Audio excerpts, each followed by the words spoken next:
Hello दोस्तों, मैं सूरज Krishna digital school की तरफ से आपके लिए प्रस्तुत करता हूँ the heart to start stop procrastinating और स्टार्ट क्रिएटिंग बुक की हिंदी ऑडियो बुक समरी।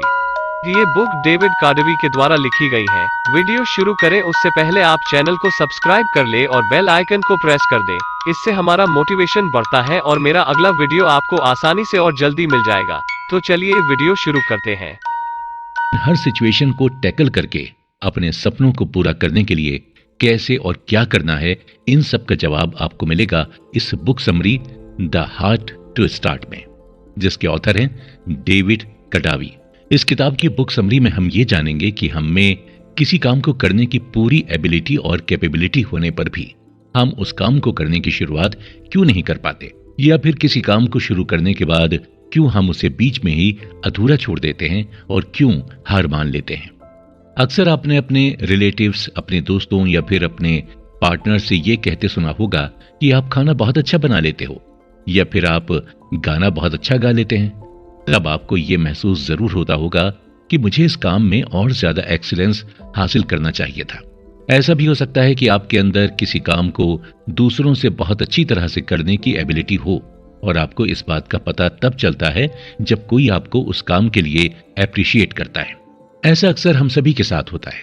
हम किसी भी काम को करने में दूसरों की तुलना में लाख गुना अच्छे होने पर आगे आने से केवल इसीलिए डरते हैं कि हम खुद अपनी एबिलिटीज पर डाउट करते हैं।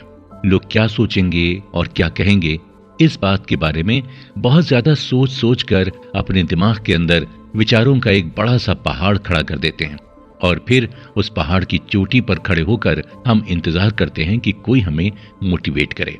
पसंद के किसी भी काम को शुरू करने या कोई ज्यादा रिस्क वाला काम शुरू करने से पहले हम सभी का दिमाग कुछ इसी तरह की हरकतें करके हमें आगे बढ़ने से रोकता है। हर किसी की जिंदगी में केवल दो ही बातें हो सकती हैं, और वो दो बातें हैं, हम या तो कर सकते हैं या नहीं कर सकते। हम अगर विश्वास करते हैं कि हम कर सकते हैं तो यकीनन हम उसे कर सकते हैं, और हमारा ये विश्वास कहता है कि हम नहीं कर सकते हैं तो हम उसे लाख कोशिश करने के बाद भी नहीं कर सकते हैं। दोस्तों, आपका सपना चाहे छोटा हो या बहुत बड़ा हो, डेविड की इस किताब की बुक समरी को सुनने के बाद इस बात की पूरी गारंटी है कि आप अपने उस सपने को हकीकत में बदलने के लिए अपनी हिम्मत को लगातार चार्ज करने के तरीकों के बारे में जानकर अपनी जिंदगी के हीरो या हीरोइन बन जाएंगे। दोस्तों, क्या आपने स्माइली रबर बॉल देखा है? अरे हाँ, वही येलो कलर वाला बॉल जिस पर दो आंखें और स्माइल करते हुए होंठ की लकीरें बनी होती हैं। उस बॉल को हाथ में लेकर जब हम नीचे जमीन पर फेंकते हैं तो वो कुछ ऊपर तक उछलती है और वापस नीचे आती है। आप सोच रहे होंगे कि मैं ये कैसी बचकानी बातें कर रहा हूँ, ये भी कोई बताने वाली बात है। रबर की बॉल को नीचे फेंकेंगे तो वो तो उछलेगी ही। आखिर नया क्या है इसमें? वैसे इस एक्टिविटी में नया तो कुछ नहीं है, लेकिन इसे एक नए नजरिए से देखा जाए तो बहुत कुछ नयापन है इसमें। उस बॉल को जितना ज्यादा फोर्स लगाकर जमीन पर फेंका जाता है वो उतनी ही ऊपर जाती है। दोस्तों, बिल्कुल ठीक ऐसा ही हमारी अपनी जिंदगी के साथ और सपनों के साथ भी होता है। हम करना तो बहुत कुछ चाहते हैं, लेकिन कर थोड़ा कुछ ही पाते हैं। हम अपने सपनों को हकीकत में बदलने के लिए उनको जितना मोटिवेशन देते हैं वो उतनी ऊंचाई तक उड़ान भरते हैं, और फिर हिम्मत वाला चार्जिंग खत्म होने पर हमारे सारे सपने रबर बॉल की तरह जमीन पर 10-12 बार टप्पा खाकर चुपचाप मन के एक कोने में छिपकर बैठ जाते हैं। कभी सोचा है आपने कि आपके साथ ही ऐसा क्यों होता है? अगर हम अपनी जिंदगी में कोई काम शुरू करने के लिए एक अच्छे मौके की तलाश कर रहे हैं तो हमें यह समझने की जरूरत है कि कौन सी ताकतें हमें पीछे खींच रही हैं।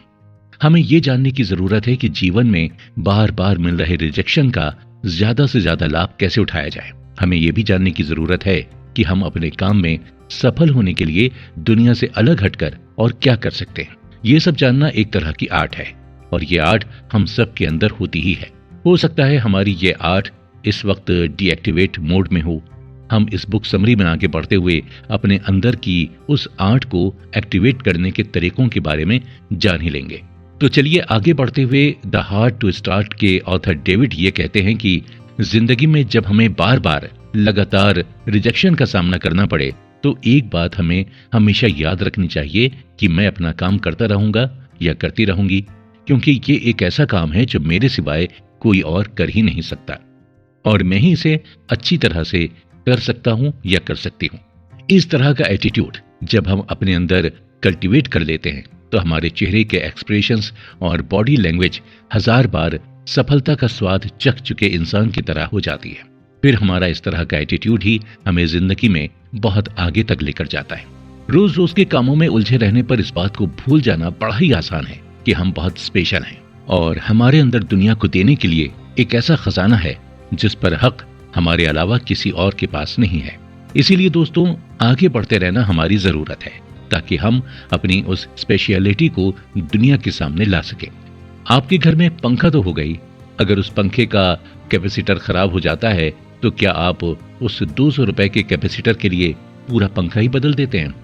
मैं जानता हूं आपका जवाब नहीं ही होगा। एक छोटे से पार्ट के खराब हो जाने पर केवल उसे ही बदलने में समझदारी होती है। आजकल हमारे काम को आसान बनाने वाली हर छोटी बड़ी मशीन के पार्ट बड़ी ही आसानी से रिप्लेसेबल है। इसी बात को अपनी जिंदगी की बातों से कनेक्ट करते हुए ऑथर कहते हैं कि जॉब मार्केट में हर इंसान रिप्लेसेबल है। अगर किसी कंपनी से कोई मैनेजर रिजाइन करता है तो उसकी जगह उसी तरह की स्किल सेट रखने वाला कोई दूसरा इंसान उस मैनेजर की पोस्ट को संभाल लेता है। अगर थोड़ा स्मार्ट होकर आगे के कुछ वर्षों के बारे में सोचें तो ऑटोमेशन और आर्टिफिशियल इंटेलिजेंस के जरिए मैनेजर की ये पोस्ट इंसान वर्सेस मशीन के बीच रिप्लेसेबल हो सकती है। बड़ा ही डरावना विचार है ये, है ना? लेकिन दोस्तों, इस बात को अगर दूसरे नजरिए से देखें तो ये एक अच्छी अपॉर्चुनिटी भी हो सकती है।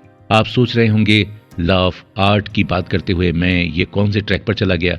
मैं बिल्कुल सही ट्रैक पर हूं। दुनिया के हर इंसान के द्वारा किया जाने वाला काम रिप्लेसेबल होता है और उस काम को करने वाला इंसान खुद भी। केवल एक ही चीज दुनिया में रिप्लेसेबल नहीं है और वो है इंसान के अंदर बसी हुई आर्ट, उसके अंदर बसी हुई उसकी क्रिएटिविटी। यहाँ फिर से बात करते हैं उस स्माइली रबर बॉल की जिसे हम इस एपिसोड की शुरुआत में जमीन पर फेंक चुके थे। उस बॉल के अंदर इतना ऊपर जाने की पोटेंशियल होती है जितनी उस पर फोर्स लगाया जाता है। वो पोटेंशियल तो हमारे अंदर भी होती है और उसका सोर्स हमारे अंदर की आर्ट और क्रिएटिविटी ही होती है। अपनी जिंदगी में काम तो हर कोई करता है, सबके काम करने के तरीके अलग अलग होते हैं, लेकिन जब किसी भी काम को हम अपनी क्रिएटिविटी से जोड़ देते हैं तो उसका रिजल्ट कुछ और ही होता है। आज तक दुनिया में जो भी बड़े बड़े काम हुए हैं उसके पीछे इंसान की क्रिएटिविटी ही रही है। जब हम क्रिएटिविटी की बात कर रहे हैं तो ऐसा बिल्कुल भी नहीं है कि क्रिएटिविटी केवल उन लोगों में ही होती है जो कलाकार किस्म के इंसान होते हैं। थोड़ी बहुत क्रिएटिविटी हर किसी में होती है, जरूरत हमें केवल खुद को पहचानने की है। दोस्तों, हम में से बहुत से लोगों के साथ ऐसा होता है कि हम जो पसंद करते हैं वो काम नहीं कर पाते हैं और जो हमें पसंद नहीं है वो काम हमें मजबूरन करना पड़ता है, क्योंकि घर चलाने के लिए पैसा उसी काम से मिलता है। आजकल बहुत से लोग ऐसे हैं जो अपनी जॉब के साथ अपनी पसंद के काम को करने के लिए अपना टाइम मैनेज करने की कोशिश करते हैं, लेकिन इस काम में बहुत कम लोग ही सफल हो पाते हैं और जो सफल हो जाते हैं वो फिर दुनिया को कोई नया कॉन्सेप्ट दे जाते हैं। ये बातें सुनने में बहुत भारी जरूर लगती हैं, लेकिन हर किसी की जिंदगी में उसे सफलता की एक कीमत चुकानी पड़ती है। जब हम अपने सपनों के लिए जीने की शुरुआत कर देते हैं तब से हम इस कीमत को चुकाना शुरू कर देते हैं। ये कीमत इंसान का समय होता है। आप तो जानते ही हैं कि हर किसी की जिंदगी में समय की कितनी इंपॉर्टेंस होती है, तो सपनों को हकीकत में बदलने के लिए हमें इसी समय की कीमत चुकानी पड़ती है। हमें अपनी रूटीन लाइफ में से समय निकालकर अपने सपनों के लिए जीना होता है। इसी बात को आगे बढ़ाते हुए ऑथर कहते हैं कि जिंदगी में सेल्फ रियलाइजेशन होना बहुत जरूरी है। जब हमें सेल्फ रियलाइजेशन होना शुरू हो जाता है उसी वक्त से हम एक अजीब सी कश्मकश में जीने लगते हैं। कई बार हमें लगता है कि हम जो काम कर रहे हैं उससे हमें खुशी तो मिल नहीं रही होती है और केवल पैसा कमाने के लिए अपनी खुशियों के साथ समझौता आखिर कब तक किया जा सकता है। सुनने में ये बातें बहुत अच्छी लगती हैं और अपने सपनों को पाने और अपनी चाही गई जिंदगी को पूरी तरह से जी लेने के लिए थोड़ा बहुत मोटिवेशन भी देती हैं। और दोस्तों, ये तो आप भी जानते हैं कि हकीकत इससे कहीं दूर होती है। हम जैसा सोचते हैं वैसा कभी हो नहीं पाता। सच तो यह है कि अगर आपके अंदर कोई आर्ट है या आप क्रिएटिव किस्म के इंसान हैं तो एक समय के बाद आपके लिए अपनी पसंद का काम छोड़कर कोई दूसरा काम करना बोझ बन जाता है। डेविड अपने अनुभवों को लेकर हमें कुछ ऐसी ही बात बताते हैं। डेविड इस किताब को लिखने से काफी पहले जब वो खुद अपनी जिंदगी में स्ट्रगल कर रहे थे तब की बात को हमारे साथ शेयर करते हुए कहते हैं कि 20 साल की उम्र में जब वो मिरर में खुद को देखा करते थे तो वो अपने आप को बहुत ही ज्यादा कॉन्फिडेंट और फियरलेस महसूस करते थे। लेकिन जब उनको अपनी जिंदगी में कई बार वो काम करना पड़ा जो उन्हें करना बिल्कुल भी पसंद नहीं था, तब उनका सेल्फ रियलाइजेशन होना शुरू हुआ। तब वो खुद को उस काम को करते हुए बहुत ही ज्यादा तनाव और लो कॉन्फिडेंस वाली सिचुएशन में फंसा हुआ पाते थे। उन्हें कोई अनजाना डर सताया करता था। वक्त बीतने पर उन्हें बार बार सेल्फ रियलाइजेशन होना शुरू हुआ, तो उन्होंने खुद के बारे में ये पता किया कि अगर उन्होंने अभी कोई फैसला नहीं लिया तो फिर उनकी पूरी जिंदगी नापसंद काम को करते हुए बीत जाएगी और एक उम्र बीत जाने के बाद अफसोस करने के अलावा उनके पास कुछ नहीं बचेगा। तब डेविड ने पता किया कि कैसे अपने सपनों को हासिल करने के लिए अपनी पसंद के काम से जीवन जीने के लिए पैसा भी कमाया जा सकता है, और फिर उन्हीं तरीकों को आजमा कर वो अपनी पसंद का काम करते हुए आज बहुत खुश हैं। सपनों को हकीकत में बदलने के प्रोसेस को आर्ट ऑफ एक्चुअलाइजेशन कहा जाता है। इस प्रोसेस से गुजरते हुए हम खुद ही खुद से लड़ते हैं और हमारे आसपास की दुनिया की एक्सपेक्टेशंस के साथ लगातार स्ट्रगल करने लगते हैं। तो क्या ऐसा करना ठीक है? क्या ये करना पागलपन तो नहीं है? मैं अगर सफल नहीं हुआ तो क्या होगा? लोग मुझ पर हंसेंगे, क्या मैं इसे कर पाऊंगा? कुछ इसी तरह के विचार और बातें हमारे मन के अंदर चलने लगती हैं, लेकिन हम इसे इग्नोर करते हैं क्योंकि ये बातें हमारे अंदर एक तरह का डर पैदा करती हैं।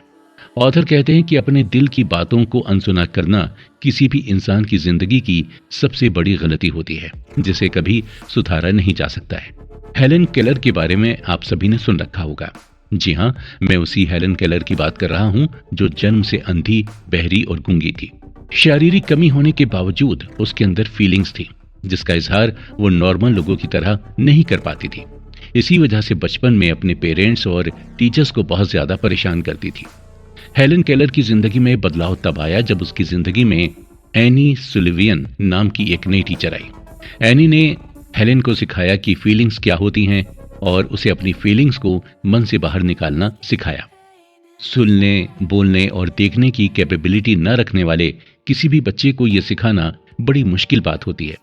लेकिन एनी ने एक दिन हेलन का एक हाथ बहते हुए पानी में रखा और उसे दूसरे हाथ की हथेली पर वाटर लिखते हुए इस शब्द को अपने मुंह से बोला भी। हेलन ने अपनी टीचर के होठों पर हो रही हरकत को जाना और समझने की कोशिश की। कई बार ऐसा करने के बाद तब हेलन को ये पहली बार समझ में आया कि दुनिया में हर चीज का एक नाम होता है। हर नाम से एक नए विचार का जन्म होता है। जरूरत केवल उस चीज या उन विचारों को एक नए एंगल या परसेप्शन के साथ देखने की होती है, और इसी परसेप्शन को जान लेने के बाद हेलन की पूरी जिंदगी ही बदल गई। कुछ ऐसा ही हमारे साथ भी होता है दोस्तों। जब हमारे अंदर आर्ट और क्रिएटिविटी को एक नाम मिल जाता है तो उसे एक्सप्रेस करने के रास्ते हम खुद ढूंढ निकालते हैं। खुद को पहचानने और जानने का सिर्फ एक तरीका यह है कि हम अपने अंदर की आर्ट का पता लगाएं और उसे अपनी जिंदगी का हिस्सा बनाकर हकीकत बनाएं। आप रियलिटी में कौन हैं, इसका सबसे अच्छा एक्सप्रेशन आपके अंदर आपकी कला या आर्ट है। डेविड यहाँ उनकी एक दोस्त जोडी एटनबर्ग की जिंदगी का एग्जाम्पल देते हुए कहते हैं कि जोडी एक वकील थी और लंबे समय तक एक जैसा काम करके वो परेशान हो गई थी। इसी वजह से जोडी ने अपने प्रोफेशन से 1 साल का ब्रेक लेकर अपनी एक दोस्त के साथ दुनिया घूमने का प्लान बनाया। इसी के साथ अपने घूमने के अनुभवों को शेयर करने के लिए जोडी वक्त निकालकर एक ब्लॉग भी लिखने लगी। उस ब्लॉग में वो उन सब जगहों के बारे में बताती जो उसने देखी थी। अपने अनुभवों के आधार पर वो अपने ब्लॉग में लोगों को ट्रैवल प्लान करने की टिप्स भी देती थी। डेविड ने जोडी का इंटरव्यू लिया था और उस इंटरव्यू में उन्होंने ये एक्सेप्ट किया था कि ट्रैवलिंग पूरी होने के बाद वो फिर से अपना वकील वाला काम करना शुरू कर देंगे। लेकिन ऐसा हुआ नहीं, क्योंकि अब उन्हें ट्रैवलिंग कर ब्लॉग लिखकर ही पैसा मिलने लगा था और ये काम उनको अपने वकालत वाले काम से ज्यादा पसंद था। दोस्तों, जरूरत केवल एक शुरुआत करने की होती है, रास्ते अपने आप मिलते चले जाते हैं। आप भी अपने पैशन को पहचान कर कुछ इसी तरह की नई शुरुआत कर सकते हैं, तो देर किस बात की है। पर दोस्तों, एक बात यहाँ जानना बहुत जरूरी है कि अपने सपनों को हकीकत में बदलने के लिए या अपनी पसंद का कोई काम करने के लिए हमें हमारे अभी के काम को इग्नोर कभी नहीं करना चाहिए। हमेशा हमें शुरुआत कम से करनी चाहिए। कहने का मतलब यह है कि हम पैसा कमाने के लिए फिलहाल जो काम कर रहे हैं उसे पूरे मन से करते रहने के साथ अपने पसंद के काम के लिए थोड़ा थोड़ा वक्त देना शुरू करें। जैसे जैसे हमें अपने पसंद के काम से पैसा मिलना शुरू होने लगे तो हमें उस तरफ अपना ज्यादा ध्यान देना शुरू कर देना चाहिए। शुरुआत इसी तरह से होती है, लेकिन ये काम इतना आसान भी नहीं है, क्योंकि इस शुरुआत में और भी कई ऐसी दिक्कतें आएंगी जो वापस मुड़ जाने के लिए बार बार कहेंगे। आप इस बात के बारे में थोड़ा और सोचिए। ईगो बहुत ही छोटा शब्द है, लेकिन दोस्तों संभल जाइए, क्योंकि ये जितना छोटा है उतना ही ज्यादा खतरनाक भी है। हर किसी में थोड़ा बहुत ईगो जरूर होता है। ईगो को अगर सही तरह से मैनेज नहीं किया जाए तो ये किसी की भी जिंदगी को तबाह करने की ताकत रखता है। क्या आपने कभी ये गौर किया है कि जो लोग बहुत ही ज्यादा ईगोइस्टिक होते हैं वो अंदर से बहुत ही ज्यादा डरे हुए होते हैं और खुद को इनसिक्योर महसूस करते हैं। ईगोइस्टिक लोगों में सेल्फ एक्सेप्टेशन की कमी होती है, जिसकी वजह से वो अपनी जिंदगी की सच्चाई को आसानी से स्वीकार नहीं कर पाते हैं और वहीं से जिंदगी का रास्ता मुश्किल बनना शुरू हो जाता है। वैसे अगर देखा जाए तो ईगो का काम खुद को यानी हमें नुकसान से बचाना है। जब हम दूसरों की आलोचना करते हैं तो हम अपने आसपास सुरक्षा का एक घेरा बना लेते हैं, जो हमें झूठी दिलासा देने का काम करता है। अगर हम ये दिखावा करते हैं कि हम दूसरों से ज्यादा बेटर हैं तो लोग हमें सुपीरियर समझकर हम पर विश्वास कर सकते हैं, पर वो विश्वास लंबे समय तक नहीं टिकता है। बाद में इसका बुरा असर हमारे रिश्तों पर जरूर पड़ता है। कुल मिलाकर हमारा ईगो हमारे चारों तरफ एक कंफर्ट जोन बनाने का काम करता है, जो फिर हमारे लिए ही डेडली साबित होता है। वैसे एक बात यहाँ पर नोटिस करने लायक है, और वो ये है कि जो लोग अपनी जिंदगी में सक्सेसफुल होते हैं उनके पास दूसरों की आलोचना करने का समय होता ही नहीं है। आलोचना करने में समय बर्बाद केवल वो ही लोग करते हैं जिन्होंने अपनी लाइफ में सक्सेस का स्वाद चखा नहीं होता है, और उनके पास ऐसा करने के लिए समय ही समय होता है। एग्जाम्पल के लिए अगर देखें तो जब कभी ऑफिस में काम कम होता है तो लोग अक्सर अपना समय गॉसिप करने में बिताते हैं। गॉसिप करने से मजा जरूर आता है, लेकिन क्या आप ये जानते हैं कि ज्यादातर लोग ऐसा क्यों करते हैं और क्यों गॉसिप करने में उन्हें मजा आता है? ऑथर इसके पीछे का रीजन समझाते हुए कहते हैं कि अपने से कम एबिलिटी वाले लोगों या हम जो काम नहीं कर सकते और दूसरे कर लेते हैं तो उसके बारे में बातें बनाने से इंसान का ईगो उसके आसपास कंफर्ट जोन को बनाए रखता है, और वो इंसान रियलिटी को एक्सेप्ट न करके अपने ही कंफर्ट जोन में रहना पसंद करता है। इसीलिए अक्सर लोगों को गॉसिप करना अच्छा लगता है और इसी में वो अपना टाइम वेस्ट कर कुछ नया करने की सोच भी नहीं पाते हैं। अभी कुछ देर पहले हमने ईगो को लेकर ऐसा कहा था कि हमारा ईगो हमारे लिए डेडली साबित हो सकता है। तो इस बात को प्रूव करते हुए ऑथर ये कहते हैं कि जब भी हम कोई नया काम शुरू करने का विचार करते हैं तो सबसे पहले हमारा अपना ईगो ही हमें ऐसा करने से मना करने को कहता है। जैसे कि ऑथर ने पहले ही बताया कि जो लोग इगोइस्टिक होते हैं वो अंदर से डरे हुए होते हैं और खुद को इनसिक्योर फील करते हैं। इसीलिए हमारा ईगो कई बार हमें नई शुरुआत करने से रोक लेता है, क्योंकि वो हमें कंफर्ट जोन से बाहर निकलने नहीं देना चाहता है। जिंदगी में हर नई शुरुआत करने पर ऐसा होता ही है। कोई भी नया काम शुरू करने के बाद हमें कुछ ज्यादा ही स्ट्रगल करना पड़ता है, लोगों की आलोचना का शिकार होना पड़ता है। तब हमारी खुद की लड़ाई अपने आप से और अपने ईगो से होना शुरू हो जाती है। समय के साथ इसी बात की वजह से हमारी टेंशन बढ़ती जाती है। दुनिया का कोई भी इंसान खुद के और अपने ईगो के बीच परफेक्ट अलाइनमेंट आज तक नहीं कर सका है। लेकिन ऑथर ये कहते हैं कि हर सक्सेसफुल इंसान की तरह हमारे लिए ये जानना बहुत जरूरी है कि हमारा ईगो हम पर किस हद तक कंट्रोल कर रहा है। हमें अपने अंदर ये स्किल डेवलप करनी होगी ताकि हम जब चाहें तब अपने ईगो से जुड़ी हुई समस्याओं को फिक्स कर सकें। अक्सर होता यह है कि किसी काम को गलत होने पर हम दूसरों पर उसका दोष देने लगते हैं। जॉब में इस तरह का ब्लेमिंग गेम बहुत होता है। हर कोई अकाउंटेबल होने के बावजूद भी गलतियों की पोटली का बोझ अपने सिर पर रखने से बचना चाहता है। ये नॉर्मल ह्यूमन टेंडेंसी है, लेकिन इस बात पर इस तरह से सोचें कि अगर हम खुद ही अपने बॉस हैं तो फिर अपनी गलतियों से हमें बहुत कुछ सीखने को मिल जाता है, क्योंकि तब हम किसी और की को गलतियों के लिए ब्लेम कर ही नहीं सकते। वैसे प्रैक्टिकल में ऐसा होता नहीं है, क्योंकि हमारा ईगो हमें कोई भी नुकसान होने से बचाने की कोशिश करता है और इसी एक वजह से इंसान टीम में किए गए काम में होने वाली गलतियों को अपने सिर न लेकर दूसरों पर ब्लेम करने की कोशिश करता है।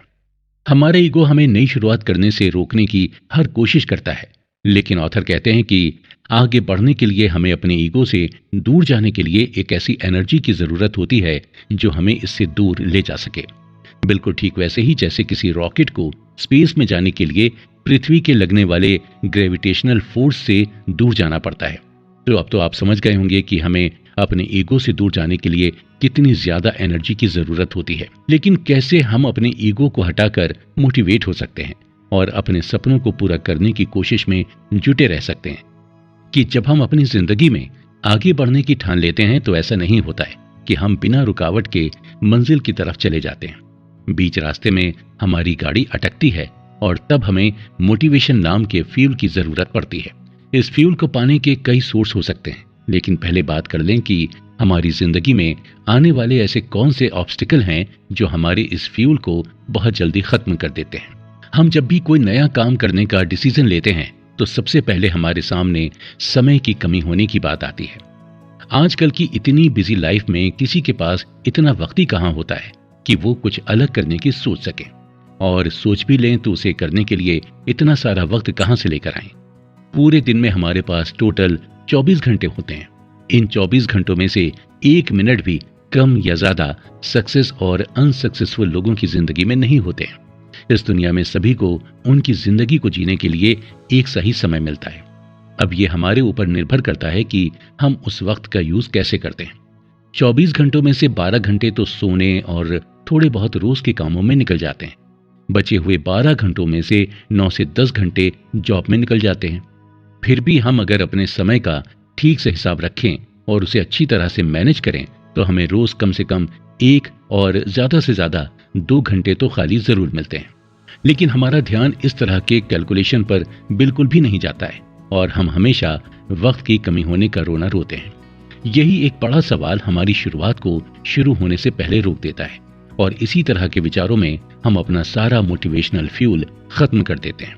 लेकिन एक मिनट दोस्तों, हम सभी के पास एक और मोटिवेशनल फैक्टर है जिसका अगर हम सही यूज करें तो वो कभी भी खत्म नहीं हो सकता है। मैं बात कर रहा हूं अपने अंदर की क्यूरियोसिटी की। ऑथर हमें बताते हैं कि जब हम अपनी क्यूरियोसिटी के साथ प्रॉपर्ली कनेक्ट होना सीख जाते हैं तो ये हमें नई शुरुआत कर आगे बढ़ने में हमेशा मदद करती है। किसी भी क्रिएटिव काम को करने के लिए हमारा क्यूरियस होना बहुत जरूरी है। जब हम किसी बात को जानने के लिए एक्साइटेड होते हैं तो हम रोज कुछ नया नया सीखते हैं और जैसे जैसे हम नई नई स्किल्स डेवलप करते जाते हैं हमारा कॉन्फिडेंस भी बढ़ता जाता है और हमारे आगे बढ़ने की गति और तेज हो जाती है। यही रीजन है कि जो लोग अपनी लाइफ में बहुत ज्यादा सफल होते हैं वो हमेशा कुछ न कुछ नया सीखते रहते हैं। नया सीखना जिंदगी की मजबूरी नहीं है, बल्कि आज के समय में यह हमारी सबसे बड़ी जरूरत भी है। किसी भी जॉब में इंसान अगर कुछ नया नहीं सीखता है और लगातार सालों तक एक ही तरह का काम करता रहता है तो इससे उसकी प्रोग्रेस के रास्ते बंद होने शुरू हो जाते हैं। डेविड क्यूरियोसिटी से कनेक्ट होने की बात के बारे में और ज्यादा विस्तार से बताते हुए कहते हैं कि जैसे जैसे हमारी उम्र बढ़ती जाती है हमारी क्यूरियोसिटी कम होती जाती है। हम अपनी पास्ट में डेवलप की हुई स्किल्स का यूज करके अपना काम करना सीख जाते हैं और वैसा ही लगातार करते जाते हैं। ऐसा करते हुए क्यूरियोसिटी से हमारा कोई कनेक्शन नहीं रह जाता है।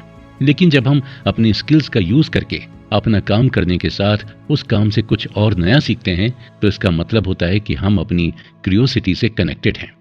याद रखें दोस्तों, हमारी क्यूरियोसिटी हमें वहां तक ले जा सकती है जहां कोई भी नहीं पहुंच सकता। ये सेल्फ मोटिवेशन के लिए बहुत ही बढ़िया फ्यूल है और इससे बेस्ट फ्यूल सेल्फ स्टार्ट के लिए हो ही नहीं सकता है। अगर इसे आपने सही से इस्तेमाल करना शुरू कर दिया और अपनी क्यूरियोसिटी से कनेक्ट रहना जान लिया तो आपकी क्रिएटिविटी दुनिया भर में जंगल की आग की तरह फैलना शुरू हो जाएगी। क्यूरियोसिटी से कनेक्ट होने के लिए हमें ज्यादा मेहनत करने की कोई जरूरत नहीं होती है। इसके लिए हमें केवल इतना ही करना होता है कि जिस किसी भी सब्जेक्ट या फील्ड में हमारा इंटरेस्ट हो हम उसके बारे में नया कुछ जानते और सीखते रहें। एग्जाम्पल के लिए अगर गार्डनिंग आपकी हॉबी है तो आप YouTube पर अवेलेबल गार्डनिंग से रिलेटेड वीडियो देखकर इसके बारे में काफी कुछ नया सीख सकते हैं और अपनी इस हॉबी को पैसा कमाने का सोर्स भी बना सकते हैं। करने को तो बहुत कुछ किया जा सकता है। आज से 30 साल पहले किसी ने सोचा था क्या कि हमें अपनी जरूरत का सामान लेने के लिए घर से बाहर जाने की जरूरत नहीं पड़ेगी और घर बैठे ही हम ऑनलाइन सब कुछ मंगा सकेंगे। तो दोस्तों, हम में से ऐसा किसी ने नहीं सोचा हो लेकिन अपनी क्यूरियोसिटी से अच्छी तरह कनेक्टेड रहे लोगों ने इस बारे में जरूर सोचा होगा, और उसी का नतीजा है कि हमारे चारों तरफ खरीदारी करने के लिए आज कई तरह की ऑनलाइन ऐप्स मौजूद हैं। केवल एक आइडिया ही दुनिया को बदलने की ताकत रखता है, लेकिन उस आइडिया को दुनिया तक पहुंचाने की ताकत वही रखता है जो लगातार सीखते रहने के प्रोसेस से गुजरता है और क्यूरियोसिटी को अपना मोटिवेशन फैक्टर बनाए रखता है। लोगों की बदलती जरूरतें और आदतें जब आपके आइडिया के साथ मैच हो जाती हैं तो उसी टाइम वो आइडिया वायरल हो जाता है। और दोस्तों, ये सब इतनी आसानी से नहीं होता और न ही सबके साथ हो पाता है। तो अब सवाल ये उठता है कि इस बात का पता कैसे लगाया जाए कि लोगों की जरूरतें और हमारा आइडिया मैच हो। इसका जवाब देते हुए ऑथर बताते हैं कि ये सेंस डेवलप करने के लिए हमें अपने अंदर की आवाज का पता लगाकर उसे सुनना बहुत जरूरी है। मजेदार बात तो यह है कि ये आवाज लगातार हमारे दिमाग में उठती रहती है, लेकिन हम उतने ज्यादा अवेयर नहीं होते हैं कि अपनी इस आवाज को सुन सकें। अच्छा, एग्जाम्पल के तौर पर हम आपसे ही सवाल पूछते हैं कि भारी भरकम सा बैग उठाते हुए कभी आपको ये ख्याल नहीं आया था कि बैग में पहिए लगे होते तो कितना अच्छा होता, या फिर गर्मी ज्यादा लगने पर ऑटोमेटिक ही फैन या एसी का स्विच ऑन हो जाए? आया होगा, लेकिन यकीनन उस वक्त इसे एक वाहियात आइडिया मानकर मेरी तरह आप भी अपने रास्ते आगे बढ़ गए होंगे। और जिसने भी इस आइडिया को अपनी क्यूरियोसिटी के साथ कनेक्ट कर पूरे आइडिया को एक नए इन्वेंशन में बदल दिया, तो लोगों की लाइफस्टाइल में जमीन आसमान का फर्क आ गया। ऐसा नहीं है कि जो आइडिया हमें आता है वो दुनिया के किसी इंसान को नहीं आता। ऐसा होना पॉसिबल है कि एक ही आइडिया एक ही समय में कई लोगों के दिमाग में आए। जो लोग अपने अंदर की आवाज को सुन लेते हैं वो कुछ नया कर जाते हैं। लोग हमेशा उगते सूरज की ही पूजा करते हैं। उसी सूरज के डूबते वक्त तो कई लोगों को उदासी भी घेर लेती है। इसलिए ऑथर हमें ये बार बार कहते हैं कि हमें लगातार चमकते रहने के लिए अपने अंदर फ्यूल की क्वांटिटी को एक लेवल तक बनाए रखना होगा। तो दोस्तों, आपको अभी तक ये समझ आ ही गया होगा कि मोटिवेशन हमारी लाइफ में कितनी जरूरी है, या यूं कहें कि जैसे दुनिया में जिंदा रहने के लिए ऑक्सीजन की नीड रहती है, वैसे ही अपनी लाइफ में सक्सेसफुल बनने के लिए मोटिवेशन की नीड होती है। जिस तरह से पेट्रोल को अपनी गाड़ी के टैंक तक लाने के लिए उसे पंप की जरूरत पड़ती है, उसी तरह हमें अपने अंदर मोटिवेशनल फ्यूल को जमा करने के लिए एक पंप की जरूरत पड़ती है। और वो पंप भगवान हर किसी इंसान के शरीर में पहले से ही फिट करके भेजता है। जी हाँ, मैं अपने हार्ट की ही बात कर रहा हूँ। हमारे हार्ट का काम हमारे शरीर में सभी अंगों में केवल साफ खून पहुंचाने का ही नहीं है, ये तो उसका प्राइमरी जॉब है, लेकिन इसके अलावा वो हमारे इमोशंस पर भी रिएक्ट करना जानता है। जब हम कुछ नया सीखने या नई शुरुआत करने के प्रोसेस से गुजरते हैं तो उस वक्त हमारे हार्ट की धड़कनें कुछ अलग अंदाज में चलने लगती हैं। शायद आपने ये महसूस किया हो कि जब भी हम कोई काम पहली बार करते हैं तो दिल में एक धुकधुकी सी लगी रहती है। ये पहला काम जॉब में हमारा पहला दिन भी हो सकता है और शादी के बाद पहली रात भी। हमारी हार्ट बीट से ही हम ये पता कर पाते हैं कि हम जो कुछ भी करने जा रहे हैं उससे हम कितना ज्यादा कनेक्टेड हैं और कॉन्फिडेंट हैं। हम अपने उस काम से जितना ज्यादा कनेक्टेड होंगे, हम अपने अंदर उतनी ही ज्यादा शांति महसूस करेंगे, और इसका अनुभव हमारे से कनेक्टेड हर इंसान को तो होगा ही, साथ ही उन इंसानों को भी होगा जो हमारी आर्ट, हमारी क्रिएटिविटी या हमारे काम से कनेक्टेड हैं। ये बात सुनने में कुछ ना समझने जैसी लग रही होगी, तो चलिए इसे एक एग्जाम्पल से समझने की कोशिश करते हैं। आप जब अपने पसंदीदा हीरो की कोई फिल्म देखते हैं या अपनी पसंदीदा कोई नॉवेल पढ़ते हैं तो क्यों उसमें बताई गई बातों से कनेक्ट होकर इमोशनल हो जाते हैं। फिल्म तो एक ड्रामा ही होती है और नॉवेल में तो शब्दों के अलावा और कुछ भी नहीं होता है, तो फिर हम कैसे उनसे कनेक्ट हो पाते हैं। द हार्ट टू स्टार्ट के ऑथर डेविड कहते हैं कि ऐसा इसीलिए होता है क्योंकि फिल्म का किरदार अपनी पूरी क्यूरियोसिटी के साथ उससे कनेक्ट होता है, और नॉवेल का ऑथर नॉवेल लिखते वक्त अपने सारे इमोशंस उसमें डाल देता है। जब क्रिएटर खुद अपने काम को एंजॉय करता है तभी उस काम को देखने वाले या उससे किसी भी तरह से जुड़े लोग खुद को उससे जुड़ा हुआ महसूस कर पाते हैं। ये बातें हमें सभी पर लागू होती हैं, और अगर हम कोई नई शुरुआत करने जा रहे हैं या कोई नया इन्वेंशन दुनिया को देने की तैयारी में हैं, तो हमें खुद को पहले उससे उसी तरह का कनेक्शन महसूस करना होगा जो हम बाकी लोगों से एक्सपेक्ट करते हैं। जब भी हम कोई नई शुरुआत करते हैं तो हम बहुत ही ज्यादा एक्साइटेड होते हैं और हमें ये पूरी उम्मीद होती है कि हम सफल जरूर होंगे। लेकिन यहाँ हमें एक बात ध्यान में रखनी बहुत जरूरी है कि हमारा काम कोई सा भी हो, उसकी सफलता केवल हम पर भी निर्भर नहीं होती है। हमारे उस काम को सफल बनाने में दूसरे लोगों का भी थोड़ा सा हाथ तो होता ही है। बेशक हमारे काम में हमारा इन्वॉल्वमेंट ज्यादा होता है, लेकिन बिना करेक्शन और क्यूरियोसिटी के कुछ भी पॉसिबल नहीं है। तो दोस्तों, अब तक आप समझ ही गए होंगे कि किस तरह क्यूरियोसिटी हमारे लिए फ्यूल का काम करती है और किस तरह हमारा उसके साथ कनेक्शन हमें और लोगों से जुड़ने में मदद करता है। किसी भी काम की शुरुआत करने के लिए हमें केवल शुरुआत करने की जरूरत होती है। जब हम किसी भी काम को दिल से स्टार्ट करना शुरू कर देते हैं तो आगे बढ़ने के लिए रास्ते हम खुद ही ढूंढ लेते हैं। घर बैठे बैठे दुनिया की सैर नहीं की जा सकती है, उसके लिए हमारा घर से बाहर निकलना जरूरी होता है। ठीक इसी तरह जब हम एक नई शुरुआत करने की ठान लेते हैं तो उसे किसी भी हालत में शुरू करने से पीछे नहीं हटना चाहिए। तकलीफें हर किसी की जिंदगी में आती हैं और चली भी जाती हैं। जो उन तकलीफों का सामना कर चलना छोड़ता नहीं है, वो कोई ना कोई मुकाम जरूर हासिल कर ही लेता है। आपने जेके रोलिंग की किताब हैरी पॉटर के बारे में तो सुना ही होगा। जेके रोलिंग जब ये किताब लिख रही थी तब उनके पास पैसे कमाने के लिए कोई जॉब नहीं थी और न ही उनके पास इतना पैसा था कि वो बिना जॉब के अच्छी जिंदगी जी सके। उसी वक्त उनकी मम्मी की डेथ हुई, उनका डिवोर्स हुआ, लेकिन उन्होंने अपनी की गई शुरुआत को बीच रास्ते में हरगिज नहीं छोड़ा। तकलीफों को उठाते हुए जेके रोलिंग का लगातार चलते रहने का नतीजा आज पूरी दुनिया देख रही है।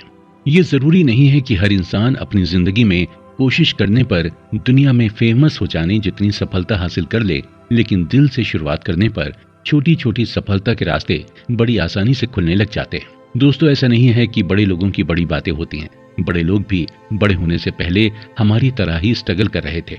हम में और उनमें केवल एक ही फर्क है और वो ये है कि उन्होंने अपने अंदर की आवाज सुनने में देर नहीं की और उसे सुनने के बाद नई शुरुआत बड़ी जल्दी ही कर दी। फ्रेंच नॉवेलिस्ट एनातोले फ्रांस ने एक बार एक बात कही थी कि किसी भी अच्छे काम को शुरू करने के लिए सपने देखने के साथ साथ उसे वक्त रहते शुरू करना भी जरूरी है। सपने तो हम सभी देखते हैं और कुछ सपनों को लेकर उनके पूरा होने की हमारी कोई उम्मीद भी नहीं होती है, पर कोई भी इंसान सपने देखना नहीं छोड़ता है। ऑथर अपनी जिंदगी का एक एक्सपीरियंस शेयर करते हुए कहते हैं कि उस वक्त उनकी उम्र कोई 10 साल की रही होगी जब पहली बार उनके दिमाग में कोई किताब लिखने का विचार आया था। उन्होंने उस वक्त अपने मन की बात जब अपनी मम्मी को बताई तो उनकी मम्मी ने अपना टाइपराइटर डाइनिंग टेबल पर रख दिया और वहां से चली गई। डेविड को उस वक्त अपनी मम्मी का ये बिहेवियर समझ में नहीं आया, लेकिन फिर उन्होंने बिना कुछ सोचे टाइपराइटर की मदद से टाइप करना शुरू किया। एक समय की बात है और उसके बाद वो आगे कुछ नहीं लिख पाए।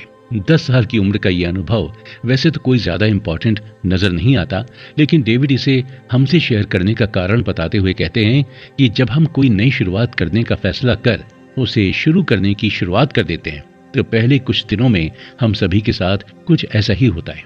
हम थोड़ा सा आगे बढ़कर रास्ते में अटक जाते हैं। ऑथर इसे बिना अनुभव के खुद ही मकान बनाना कहते हैं। जब आपकी अपनी जिंदगी में हमने कभी एक ईंट भी नहीं उठाई होती तो सीधी सी बात है कि बिना अनुभव के कोई काम शुरू किया जाता है तो उसमें दिक्कतें बहुत ही ज्यादा आती हैं। हमने अपने ख्यालों में कुछ और सोच कर रखा होता है और हकीकत में होने कुछ और ही जा रहा होता है। हम 300 पेज की पूरी एक किताब लिखना चाहते हैं और हकीकत में अपनी जिंदगी में हमने 4 लाइन के ईमेल के सिवाय कुछ और लिखा ही नहीं होता है। हम शॉर्ट फिल्म शूट करना चाहते हैं, लेकिन फेसबुक पर वीडियो शेयर करने के अलावा हमारा शूटिंग से कोई और नाता ही नहीं होता है। इसका मतलब ये नहीं है दोस्तों कि बिना अनुभव के हम कुछ नहीं कर सकते हैं। अनुभव तो किसी काम को पहली बार करने के बाद ही आता है, लेकिन इस तरह शुरू करने से केवल 2 चीजें होती हैं। या तो हम दिन में खुली आंखों से सपने देखते रह जाते हैं और शुरुआत नहीं कर पाते हैं, या फिर किसी तरह से शुरुआत करने के बाद हम किसी नतीजे तक नहीं पहुंच पाते हैं और अपनी सारी एनर्जी वेस्ट कर देते हैं। जब कोई बच्चा चलना सीख रहा होता है तो वो बार बार गिरने पर हार नहीं मान लेता है। 1 बार 2 बार 100 बार गिरने पर भी वो गिरने का मजा लेता है और चलने की कोशिश करता है, तभी तो वो चलना सीख पाता है। एक बार शुरुआत हो जाने पर सब कुछ सही होना शुरू हो जाता है। जब हम दिन में सपने देखना शुरू कर देते हैं तो ऐसा करने से भी हमें एक तरह की खुशी और सेटिस्फेक्शन मिलने लगता है और इसका नतीजा ये होता है कि हमें अपने काम को टालने की आदत पड़ जाती है और हम उसे कभी शुरू कर ही नहीं पाते। हमारा ईगो हमें बेवकूफ बनाता है कि हमें इस काम को शुरू करने के लिए और ज्यादा रिसर्च करने की जरूरत है या फिर अभी शुरुआत करने का सही वक्त नहीं है। और होता क्या है कि हम महीनों या सालों तक दिन में सपने देखना चालू रखते हैं। सपने देखना कोई बुरी बात नहीं है, और हर इंसान को अपनी जिंदगी में सपने देखते रहना चाहिए। सपने देखते वक्त हमें इतना इंश्योर जरूर करना चाहिए कि हम केवल सपनों में ही महल खड़ा नहीं करेंगे, बल्कि इसे एक दिन जीवन की हकीकत जरूर बनाएंगे। और क्या आप जानते हैं कि वो एक दिन हमारी जिंदगी में कब आता है? वो एक दिन अभी इसी वक्त आ चुका है। सपने देखकर हम खुद को अच्छी तरह से मोटिवेट कर चुके हैं और अब उन सारे सपनों को पूरा करने का वक्त आ गया है। लेकिन सवाल अभी भी यही है कि आखिर बिना अनुभव के अच्छी शुरुआत कैसे की जाए। ऑथर बताते हैं कि हमें अपनी सारी क्षमताओं से आगे जाकर सपने देखने चाहिए। 1 और 1 2 भी होते हैं और 11 भी होते हैं। ऑथर हमें 1 और 1 मिलाकर 11 होने की सलाह देते हैं। मतलब हम जो कर सकते हैं उससे और ज्यादा करने की चाहत और तैयारी रखने की एडवाइस देते हैं। वो कहते हैं कि अगर हम 300 पेज का नॉवेल लिखना चाहते हैं तो हमें शुरुआत शॉर्ट स्टोरी लिखने से करनी चाहिए। अगर हम अपना रेस्टोरेंट खोलना चाहते हैं तो पहले फ्रेंड्स और फैमिली के बीच घर से ही इस आइडिया को इम्प्लीमेंट करना चाहिए। ऑथर के कहने का मतलब यह है कि सपने देखने की शुरुआत करने के साथ ही हमें उन सपनों को हकीकत में बदलने के लिए पूरी तैयारी के साथ छोटे स्तर से शुरुआत कर देनी चाहिए। धीरूभाई अंबानी ने रिलायंस इंडस्ट्रीज एक ही दिन में खड़ी नहीं कर ली थी। उसकी शुरुआत उन्होंने थोड़ी से ही की थी और उनके लगातार चलते रहने का नतीजा यह है कि आज रिलायंस का नाम बच्चा बच्चा जानता है। जब किसी काम को शुरू करने की बात आती है तो दिक्कत सबसे पहले टाइम मैनेजमेंट की आती है। अगर हम अपना खुद का बिजनेस शुरू करना चाहते हैं तो उसकी शुरुआत हमें अपनी अभी की जॉब करते हुए करनी होती है, क्योंकि जिंदगी में फाइनेंशियल सिक्योरिटी होना भी बहुत जरूरी है। अब एक साथ 2 काम करने पर दोनों के लिए समय निकाल पाना बहुत मुश्किल होता है। ऑथर इस बात को लेकर कुछ इस तरह से कहते हैं कि समय निकाल पाना कोई मुश्किल काम नहीं है। ऑथर अपना अनुभव शेयर करते हुए कहते हैं कि जब उन्होंने किताब लिखने का फैसला लिया तो उनके सामने सबसे बड़ी मुश्किल समय की कमी की ही थी। लेकिन फिर बाद में उन्होंने अपनी डेली रूटीन पर ध्यान देना शुरू किया तो पाया कि दिन का तकरीबन 1 से 2 घंटा वो अनप्रोडक्टिव काम करने में ही वेस्ट कर देते थे। उन्हें अपने काम से जब भी समय मिलता वो फेसबुक चेक करने बैठ जाते और उन्हें पता ही नहीं चलता कि उन्होंने फेसबुक के साथ कितना समय बिता दिया है। ऑथर अपनी इस आदत को बदलना चाहते थे, लेकिन उन्हें ऐसा करना मुश्किल जान पड़ रहा था। तब उनके एक दोस्त ने उन्हें सलाह दी कि जब उन्होंने किताब लिखने का मन बना ही लिया है तो उनको अपना समय किताबों को पढ़ने में इन्वेस्ट करना चाहिए। ऑथर को अपने दोस्त की यह सलाह अच्छी लगी और उन्होंने इस पर इम्प्लीमेंट करना भी शुरू किया। शुरुआत में उन्हें ऐसा करना बोरिंग लगा और बीच बीच में टाइम पास करने के लिए वो फेसबुक भी चेक करते रहे। जैसे जैसे ऑथर ने किताबों के साथ ज्यादा समय बिताना शुरू कर दिया तो उन्हें फिर फेसबुक देखने का वक्त तक नहीं मिलने लगा। डेविड इसी बात पर आगे कहते हैं कि अपने सोशल मीडिया अकाउंट्स को चेक करते रहना कोई बुरी आदत नहीं है, लेकिन जब ये आदत एडिक्शन बन जाए तो इससे बच पाना मुश्किल होता है और ये एडिक्शन ही हमारा सारा प्रोडक्टिव टाइम खत्म कर देती है। अपनी रुचि या काम के अनुसार जब हम अपने समय को सही जगह इन्वेस्ट करने लगते हैं तो इसका रिजल्ट हमें जरूर मिलता है और बड़ी जल्दी ही मिलता है। आपको लग रहा होगा कि ये सारी बातें कहने और सुनने में बड़ी अच्छी लगती हैं, लेकिन जब इसे हम करने बैठते हैं तो पता चलता है कि ये कितनी ज्यादा डिफिकल्ट है। बात तो सही है, पर डिफिकल्टी के बिना कोई भी बड़ा काम हो पाना पॉसिबल नहीं है। हमारे सपने जितने बड़े होंगे हमारे रास्ते में डिफिकल्टीज भी उतनी ही ज्यादा आएंगी। आज के समय में किसी भी काम को शुरू करने में सबसे बड़ी दिक्कत हमारे साथ हमारे मोबाइल को लेकर होती है। हम सभी सोशल मीडिया से थोड़े बहुत एडिक्ट तो हैं ही, काम हो या ना हो फिर भी हम अपनी उंगलियां मोबाइल पर घुमाते रहते हैं। हमने इस बुक समरी के पिछले एपिसोड में वक्त की कमी के बारे में बातें की थी। तो दोस्तों, हमारे पास जो 1 या 2 घंटे एक्स्ट्रा बचते हैं वो सोशल मीडिया पर खर्च हो जाते हैं और उसके बदले में हमें कुछ नहीं मिलता।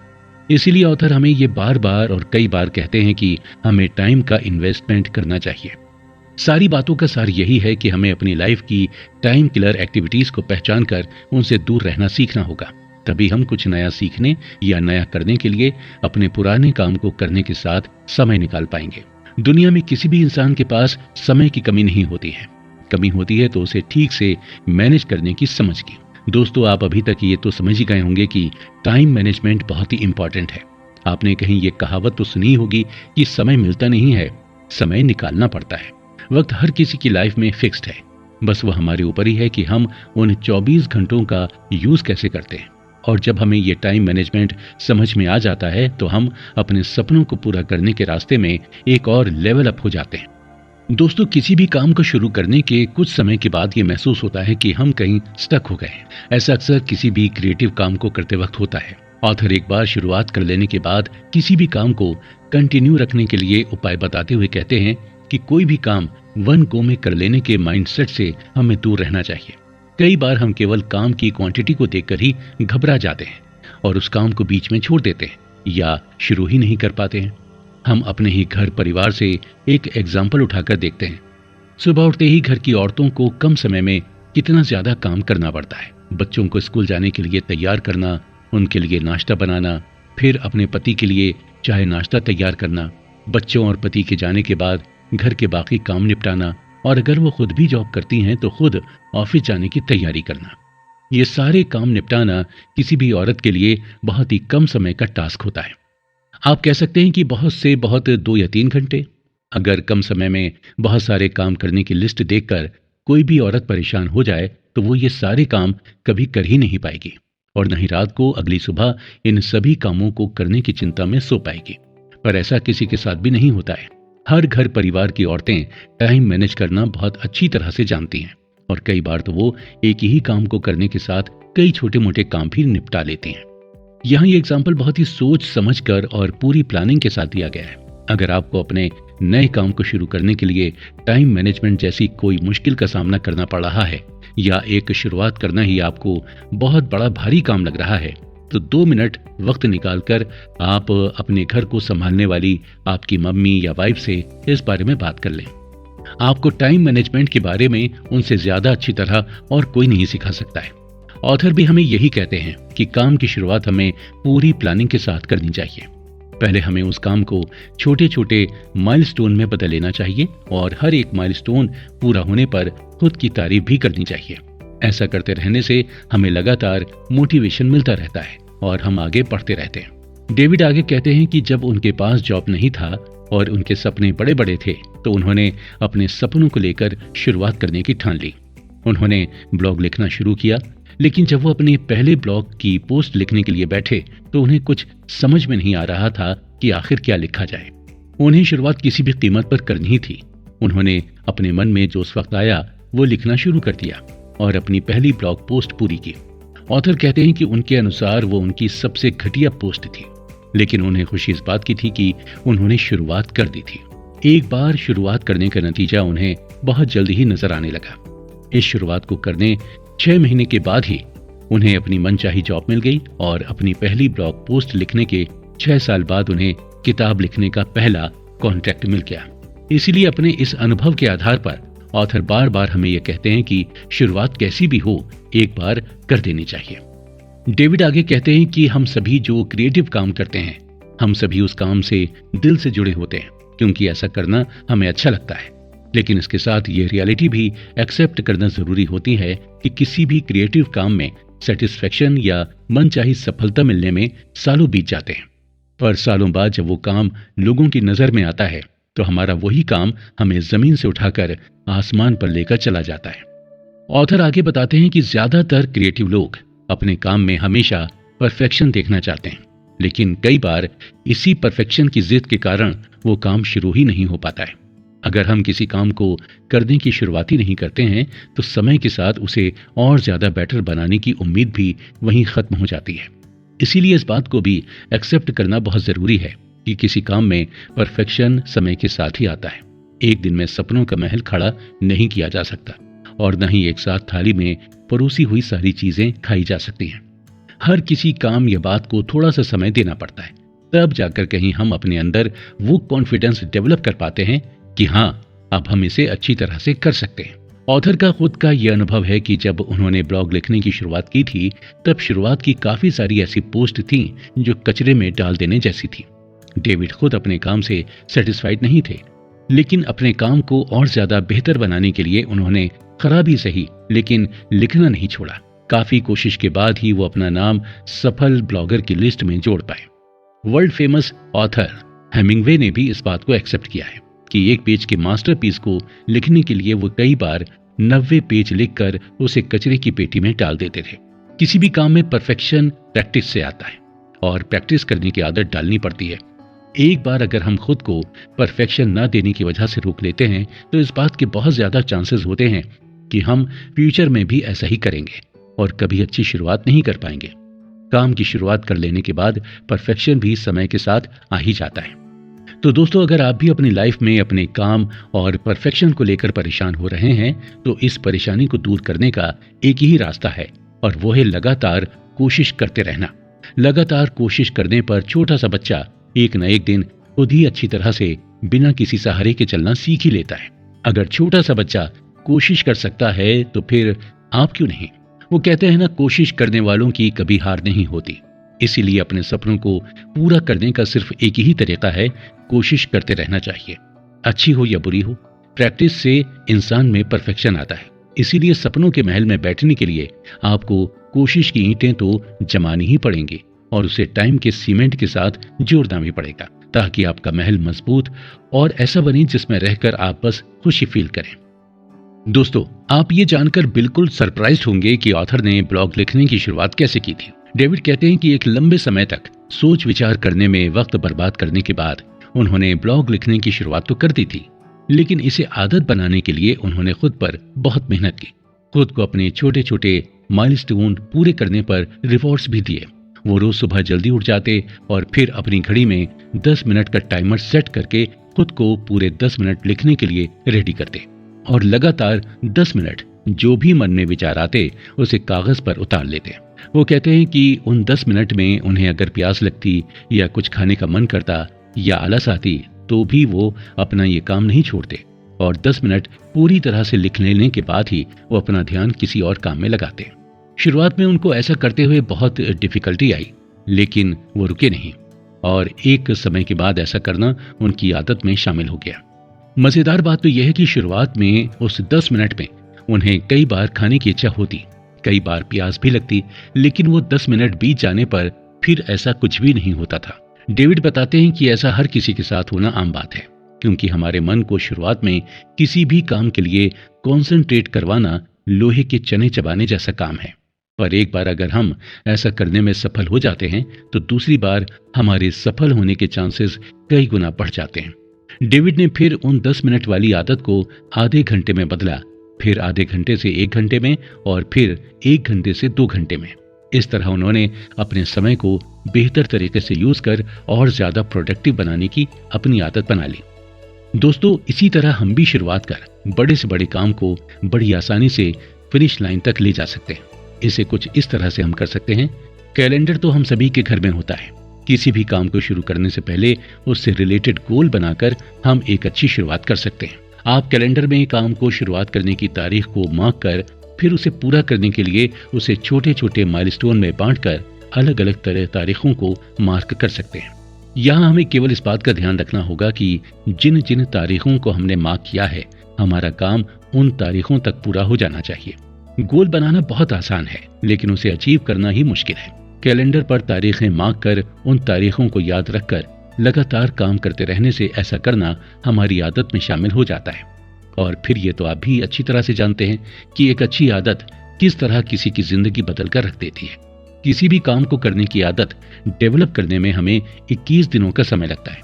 अगर हम अपनी नई शुरुआत के ये 21 दिन सही तरीके से संभाल लेते हैं तो हमारी जिंदगी में बदलाव के साथ चमत्कार होना 21वें दिन से ही शुरू हो जाता है। अगर आपको अभी भी इस बात पर विश्वास नहीं हो रहा है तो आपको विश्वास करने के लिए खुद को 21 दिन का समय देने की जरूरत है। यकीन मानिए दोस्तों, शुरुआत के वो 21 दिन मुश्किल भरे जरूर होंगे, लेकिन उसके बाद आप अपनी जिंदगी में जो बदलाव देखेंगे उसके लिए आप डेविड की the how to start book summary को हमेशा याद करेंगे। आगे बढ़ते हुए डेविड हमें कहते हैं कि किसी भी क्रिएटिव काम को करते हुए हम अपने आप को अपने मोबाइल से दूर रख सकें तो हमारा रास्ता बहुत आसान हो जाएगा। आज के समय में मोबाइल ही हर किसी की लाइफ का सबसे बड़ा डिस्ट्रैक्शन फैक्टर है। इसके साथ ही डेविड एक और इम्पॉर्टेंट फैक्टर के बारे में बताते हुए कहते हैं कि हम चाहे कितने भी ईमानदार क्यों ना हों और भले ही हम किसी और के साथ कोई चीटिंग ना करते हों, लेकिन हम खुद अपने आप से चीटिंग जरूर करते हैं। यह फैक्टर दुनिया के ज्यादातर इंसानों में मौजूद होता है। जो लोग अपनी जिंदगी में बहुत ज्यादा सफल हो जाते हैं वो भी अपनी लाइफ में अपने स्ट्रगल और शुरुआत करने के वक्त इस चीटिंग का शिकार एक बार तो जरूर होते हैं। चलिए जानते हैं डेविड की कही ये बात कितनी सच है और क्या वाकई हम अपने आप से चीटिंग करते हैं। डेविड कहते हैं कि जिंदगी में सपने हर कोई देखता है और बिना सपने देखे बिना जिंदगी हसीन नहीं लगती। सपनों के बिना तो जिंदगी पूरी भी नहीं होती। तो एक तरह से जिंदगी और सपनों का आपस में एक दूसरे से बहुत ही गहरा रिश्ता है। जब हम अपने अंदर कोई स्किल डेवलप कर लेते हैं तो हम ये समझने लगते हैं कि हम दूसरों से बेहतर हैं। वैसे ऐसे सोचना कोई बुरी बात नहीं है। आजकल के कंपटीशन के दौर में ऐसा सोचना बिल्कुल सही है। लेकिन कई बार हम एक्साइटेड होकर ऐसे सपने देख डालते हैं जो हमारी करंट स्किल से कहीं ज्यादा स्ट्रांग और बड़े होते हैं। ऐसा नहीं है कि उन सपनों को या गोल्स को पूरा कर पाना हमारे बस की बात नहीं होती। हम कोशिश करने पर सब कुछ कर सकते हैं, पर यहाँ हमारा ईगो काम कर जाता है और हम खुद को इस बात के लिए कन्विंस कर लेते हैं कि ये हमसे ना हो पाएगा या फिर इस काम को करने के लिए मेरे पास टाइम ही कहाँ है। बस कुछ इसी तरह हम खुद के साथ चीटिंग कर जाते हैं और इस बात का खुद हमें ही पता नहीं चलता है। दोस्तों, शायद इस तरह का अनुभव तो आपका खुद का भी रहा ही होगा। रूटीन लाइफ से हटकर कुछ भी अलग करने की सोचने पर हमारे मन में दो अलग अलग तरह के विचार एक साथ चलने लगते हैं और हम ना कहने वाले विचार को अपना लेते हैं क्योंकि हमारा ईगो हमें ऐसा करने के लिए हम पर दबाव डालता है। कुछ अलग करने की सोच को इम्प्लीमेंट करने से पहले हमारी लड़ाई हमारे ईगो और हमारे खुद के मन के साथ होती रहती है। हमारा ईगो हमें उस काम को कल पर टालने को इतनी बार कहता है कि हम उसे कल पर टालने का मन बना ही लेते हैं। ऐसा करने से हम फिर कभी नई शुरुआत कर ही नहीं पाते हैं। ऐसा सभी के साथ होता है और इसीलिए ऑथर हमें अपने गोल्स को कैलेंडर पर तारीख देने की सलाह देते हैं। ज्यादातर लोग जिंदगी में किसी बड़े काम को करने में बार बार असफल इसीलिए हो जाते हैं क्योंकि वो पहली बार में ही उस काम के एक बहुत बड़े हिस्से को पूरा कर लेना चाहते हैं। ऐसा कर कोई भी कभी भी सफल नहीं हो सकता है। अपना पेट भरने के लिए हम जो रोटी खाते हैं उसे भी हमें पूरी खाने के लिए पहले छोटे छोटे टुकड़ों में तोड़कर खाना पड़ता है।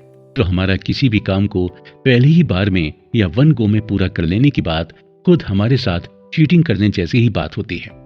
डेविड कहते हैं कि काम की शुरुआत हमें जरूर करनी चाहिए, लेकिन शॉर्ट टर्म में ये कभी भी एक्सपेक्ट नहीं करना चाहिए कि हम उसे बड़ी जल्दी पूरा कर देंगे। किसी भी काम को करने के लिए उसे छोटे छोटे माइलस्टोन्स में डिवाइड कर देने से वो काम बहुत मुश्किल नहीं जान पड़ता है और उस काम के हर एक माइलस्टोन को पूरा करने से हमें मोटिवेशन फैक्टर ब्याज में मिलता है। ऑथर बताते हैं कि जब उन्होंने अपने राइटिंग करियर की शुरुआत की थी तो इसी वजह से उन्होंने पहले केवल 10 मिनट ही राइटिंग के लिए रखे थे क्योंकि वो जानते थे कि 10 मिनट के समय को पूरा करना कोई ज्यादा मुश्किल काम नहीं है।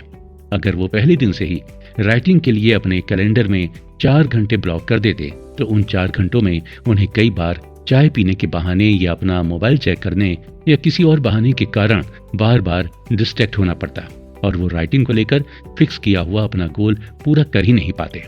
दोस्तों, किसी भी काम में थोड़ी बहुत सफलता मिल जाने पर हम खुद ही अपने अंदर से मोटिवेट होकर उसे बार बार करने लगते हैं और फिर वो हमारी आदत में शामिल हो जाता है। खुद को शॉर्ट टर्म डेडलाइन से बांध लेने से हम उस समय का बहुत ही अच्छे तरीके से प्रोडक्टिव यूज कर सकते हैं। ऐसा करने से हमारे फेल होने के चांसेस बहुत कम हो जाते हैं। दोस्तों, किसी भी काम को लगातार लंबे समय तक कर पाना डिफिकल्ट होता है। लगातार 8 घंटे सोने के बाद हमारी नींद अपने आप खुल ही जाती है क्योंकि हम बहुत लंबे समय तक सो भी नहीं सकते। इंसान का शरीर और मन दोनों ही कुछ इसी तरह से बने हुए हैं कि वो कोई भी काम लगातार लंबे समय तक करते रहने से बहुत जल्दी थक जाता है या बोर हो जाता है। किसी भी काम को बहुत ज्यादा प्रोडक्टिव बनाने के लिए काम के बीच बीच में ब्रेक लेते रहना बहुत जरूरी होता है। एग्जाम्पल के लिए, किसी भी काम के दिन में 8 घंटे देने के लिए हम 20-20 मिनट के टाइमर में उस काम को डिवाइड कर सकते हैं। एक बार 20 मिनट का समय पूरा होने पर फिर से अगले 20 मिनट का गोल बनाइए। बीच में हम अपने लिए टी या लंच ब्रेक के लिए अलग से समय निकाल सकते हैं। ऐसा करने से वो 8 घंटे काम करते हुए कब बीत जाएंगे इसका हमें पता ही नहीं चलेगा और उस दिन का वो काम पूरा भी हो जाएगा। ऑथर इस टेक्निक को मोटिवेशनल जूडो कहते हैं। ऑथर इस बारे में और ज्यादा बताते हुए कहते हैं कि किसी भी काम को टाइमर में डिवाइड करने की एक और टेक्निक होती है जिसे पोमोडोरो टेक्निक कहा जाता है। इस टेक्निक में किसी भी काम को 25 मिनट के टाइमर में रखा जाता है जिसमें 5 मिनट ब्रेक के होते हैं। मतलब हर 25 मिनट के सेशन में 5 मिनट का ब्रेक और 20 मिनट का काम। डेविड का ऐसा मानना है कि पोमोडोरो टेक्निक ज्यादातर लोगों के लिए बहुत ज्यादा असरदायक नहीं होती है, क्योंकि हर 20 मिनट में 5 मिनट का ब्रेक लेते रहने से हमारे ईगो को काम को टालने के बारे में सोच डेवलप करने के लिए बहुत ज्यादा वक्त मिल जाता है, और ऐसे में हमारे डिस्ट्रैक्ट होने के चांसेस 100% होते हैं। वैसे ये हर किसी इंसान पर निर्भर करता है कि उसके लिए कौन सी टेक्निक काम करेगी। इसीलिए शुरू में दोनों टेक्निक्स पर एक्सपेरिमेंट कर लेना कोई बुरी सलाह नहीं है। दोनों ही टेक्निक्स में टाइमर की ड्यूरेशन आप अपनी जरूरत और कंफर्ट के अनुसार कम या ज्यादा कर सकते हैं। डेविड का कहना है कि काम की शुरुआत में हमें इन टेक्निक्स का सहारा लेने की जरूरत पड़ सकती है, लेकिन लगातार एक लंबे समय तक इसे करते रहने से यह हमारे ब्लड में कल्टीवेट हो जाती है, और फिर हम जो भी काम करते हैं वो ऑटोमेटिकली इसी तरह होता जाता है। हमें फिर कोई ज्यादा एफर्ट्स लगाने की जरूरत नहीं पड़ती है। दोस्तों, किसी भी नए काम की शुरुआत करने से पहले अगर हम उसके सक्सेस होने या ना होने के बारे में सोचने लगते हैं तो वो काम हम कभी शुरू कर ही नहीं सकते। किसी भी काम के सक्सेस या अनसक्सेसफुल होने के लिए उसका एक बार शुरू होना बहुत जरूरी है। जब कोई भी फिल्म मेकर फिल्म बनाने की शुरुआत करता है तो उसका इरादा कोई हिट फिल्म बनाने का ही होता है, और वो अपने काम में एफर्ट्स भी कुछ इसी तरह के डालता है। पर फिल्म के हिट होने या ना होने के पीछे उसे देख रही ऑडियंस का भी बहुत बड़ा हाथ होता है। मतलब शुरुआत करना और अच्छा काम करना फिल्म मेकर और उसकी टीम के हाथ में है, पर वो फिल्म हिट होगी या फ्लॉप जाएगी इस बात का डिसीजन काफी हद तक ऑडियंस पर ही डिपेंड होता है। इसी तरह कोई भी राइटर किसी किताब को लिखने से पहले उसके बेस्ट सेलर होने की एक्सपेक्टेशन रखे तो वो उस किताब को लिखने की शुरुआत कभी कर ही नहीं सकता, क्योंकि उसे अपने काम की शुरुआत करने से पहले सफल या असफल होने की चिंता सताती रहेगी, और उसका ईगो उसे कंफर्ट जोन से बाहर निकलकर शुरुआत करने ही नहीं देगा। यहाँ डेविड के कहने का मतलब सिर्फ इतना ही है कि किसी भी काम के फ्यूचर के बारे में कोई भी चिंता किए बिना उसे एक बार शुरू कर देना चाहिए। अगर हम उस काम को अपने पूरे दिल से करते हैं तो पॉजिटिव रिजल्ट हासिल करने से हमें दुनिया की कोई भी ताकत रोक नहीं सकती। सही शुरुआत करने के लिए सही समय की नहीं बल्कि दिल की जरूरत होती है। शुरुआत करना मतलब अपने कंफर्ट जोन से बाहर निकलकर अपनी पर्सनैलिटी को थोड़ा सा बदलना और अपने अनुभव और क्यूरियोसिटी से आगे बढ़ते रहना है। जो लोग ऐसा करने में अगर एक बार भी सफल हो जाते हैं तो वो फिर दूसरा कदम भी उठा ही लेते हैं। इंपॉर्टेंस सिर्फ पहले कदम को जमीन से ऊपर उठाने की है। ऑथर बताते हैं कि शुरुआत करने और अपने ईगो के ग्रेविटेशनल फोर्स को तोड़ने के लिए हमें मोटिवेशन नाम के फ्यूल की जरूरत होगी। इसके साथ ही हम अगर अपनी क्यूरियोसिटी को भी फॉलो करना शुरू कर देते हैं तो हमारे उस काम की क्वालिटी सबसे ज्यादा बेहतर होगी। आपको अगर इस बात पर विश्वास नहीं हो रहा है तो एक बार शुरुआत कर इस बुक समरी में बताई गई बातों के आधार पर चलना शुरू तो कीजिए। आपको विश्वास भी हो जाएगा और रिजल्ट भी मिल जाएगा, क्योंकि डेविड का यह दावा है कि दिल से की गई शुरुआत का अंत कभी नहीं होता है। यहाँ ध्यान देने लायक बात यह है कि अगर हम कोई क्रिएटिव काम कर रहे हैं तो उस काम को करते वक्त हमारे अंदर वो फीलिंग्स और वो इमोशंस का होना बहुत जरूरी है जो हम अपने उस काम या प्रोडक्ट के एंड यूजर से एक्सपेक्ट करते हैं। इस दुनिया में हर किसी के इमोशंस और फीलिंग्स टेलीपैथी के जरिए ही एक दूसरे से जुड़ते हैं, इसलिए हमें अपनी फीलिंग्स और इमोशंस को लेकर बहुत ज्यादा केयरफुल होना जरूरी है। ऑथर कहते हैं कि हमें खुद अपनी सफलता को क्राफ्ट करना सीखना होगा। जब हम खुद पर विश्वास करने लगते हैं तो हमें मुश्किल से मुश्किल काम भी आसान लगने लगता है। इसीलिए हमारा काम बहुत इंपॉर्टेंट है। जब हम अपने काम को इंपॉर्टेंस देने लग जाते हैं तो हमारे अंदर का बेस्ट ऑटोमेटिकली बाहर आने लगता है। इसके लिए हमारा खुद पर विश्वास होना बहुत जरूरी है और हमें अपनी वैल्यू पता होनी चाहिए। ऑथर की कही इस बात पर मुझे एक कहानी याद आ रही है, आइए उसे सुनते हैं। एक 25 साल का लड़का था। MBA कर लेने के बाद भी उसे कहीं नौकरी नहीं मिल रही थी। उसने कई जगह नौकरी पाने के लिए इंटरव्यू दिए, कई जगह रेफरेंस का यूज किया, लेकिन इसके बावजूद हर किसी ने उसे रिजेक्ट कर दिया। उसके इस रिजेक्शन का यह मतलब नहीं था कि उसमें काम करने की कोई एबिलिटी नहीं थी या उसे अपनी फील्ड का कोई नॉलेज नहीं था। वो हर तरह से कैपेबल था, लेकिन समझ नहीं पा रहा था कि वो आखिर कोशिश करने के बाद भी सफल क्यों नहीं हो पा रहा है। वो अपनी इस असफलता से इतना ज्यादा निराश हो गया कि उसने हार मान ली। वो ये समझने लगा कि वो किसी काम का नहीं है, उसकी कोई वैल्यू नहीं है, उसके पास ऐसी कोई स्किल नहीं है जिससे कोई उसे नौकरी पर रख ले। धीरे धीरे वो डिप्रेशन में जाने लगा। उसके पिता उसे एक साइकेट्रिस्ट के पास लेकर गए। साइकेट्रिस्ट ने उससे बातें की और ये जाना कि लगातार मिलने वाले रिजेक्शन की वजह से उस लड़के का सेल्फ कॉन्फिडेंस बहुत ही कम हो गया था। वो लड़का अपनी जिंदगी की इंपॉर्टेंस भूल चुका था। साइकेट्रिस्ट ने उसका इलाज शुरू किया। उसने उस लड़के को एक पत्थर दिया।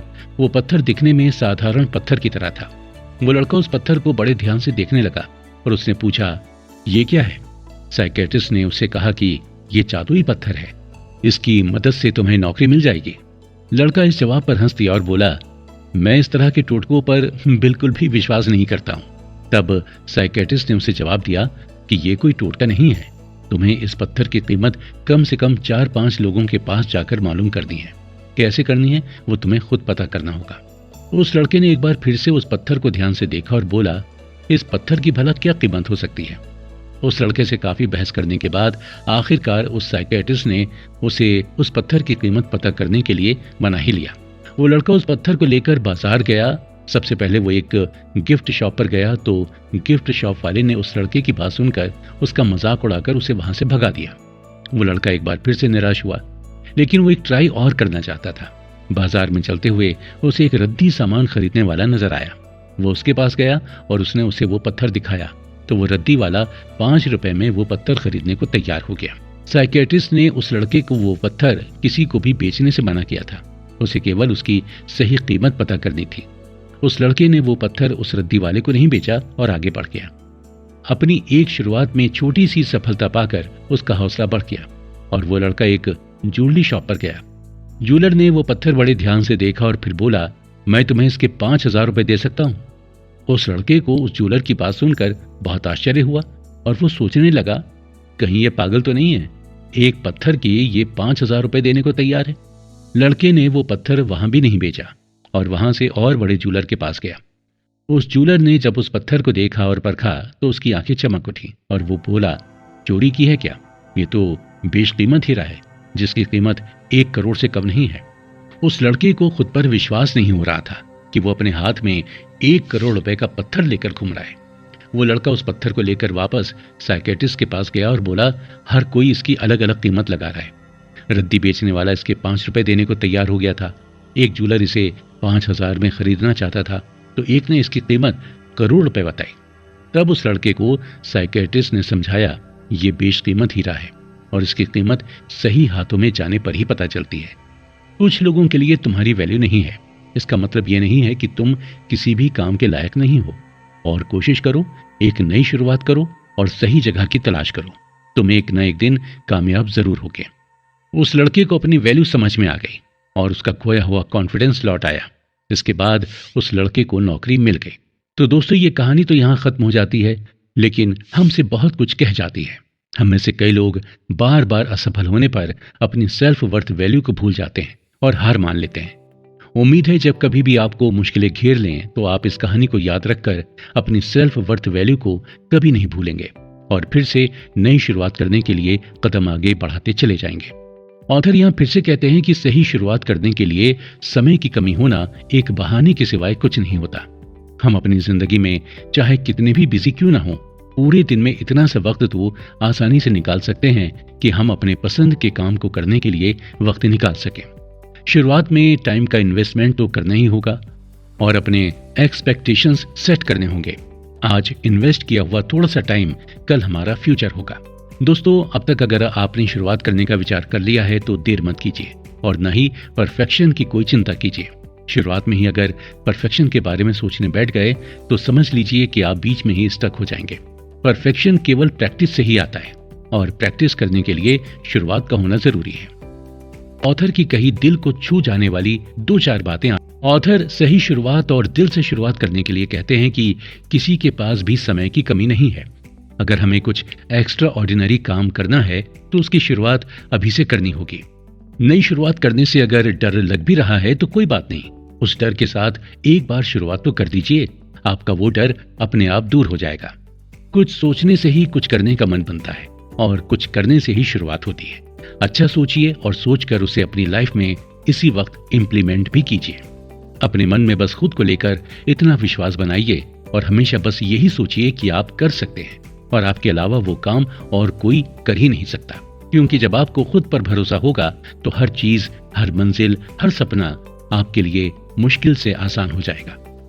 वीडियो को अंत तक देखने के लिए बहुत बहुत धन्यवाद। अपना बहुमूल्य फीडबैक कमेंट बॉक्स में जरूर शेयर करें।